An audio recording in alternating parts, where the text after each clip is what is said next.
talking about one of my favorite characters so far, Colonel Radec. Not so great at the close range stuff, but a dominator at a distance. We knew that Radec in sort of the Killzone universe is known as kind of a close range melee fighter, and we did make sure to retain that element. From the Killzone franchise, it was an opportunity to introduce a very unique playstyle in the PlayStation All-Stars, and that really manifests in his sniper rifle. Now let's talk about that sniper rifle in a little more detail there, because there's a couple tricks to using it. For instance, I noticed you can buffer it in midair. You can get it going in midair, and the second he lands, bam! There is a bit of a long startup on the sniper rifle, so it takes a while to get going, and one of the tricks that you'll see a lot of the more advanced Radec players utilize is that you can start executing that move in air, sort of get the wind up as it's occurring as you're falling down, and then by the time you land, you'll get that shot off, and it's a way to mitigate some of that risk of the long windup of that attack instead of having to deal with that all while you're on the ground. Another move I found myself using again and again when I had the opportunity was tapping triangle. He gives like a burst with an assault rifle. It doesn't generate a ton of AP, it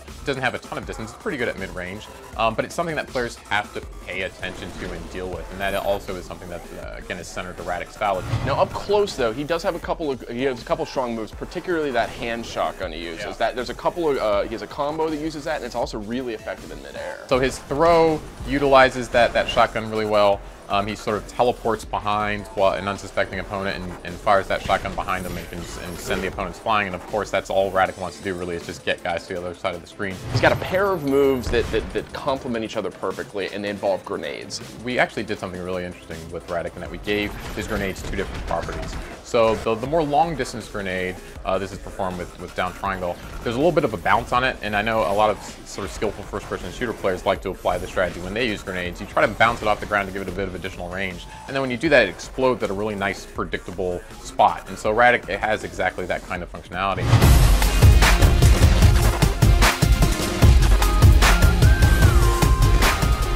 Now, of course, you know, PlayStation All-Stars, it's all about the supers, and Radec's got some of the best I've seen yet, just again and again and again. Each of them more deadly than the one before it. So you get this target reticle that appears on screen, and if he can overlap that reticle on players, it'll lock on. Anywhere where that character moves, these three homing missiles will start flying towards that player. But let's talk about that level 2. Yeah. Very visually spectacular. It's the arc cannon, if I'm not mistaken, from Killzone 2 and Killzone 3. The best place to use that, or the best situation to use that in, are in spaces with a wide horizontal space. You want to make sure that opponents don't have an easy vertical escape, so there's not a platform immediately above them. And if you can manage to fire it off at distance or even at range, it can be really effective. And that leads us to the level 3, which is extremely potent. I mean, there's some really devastating level 3s in this game, and I'd argue that Radec is up there with the best of them.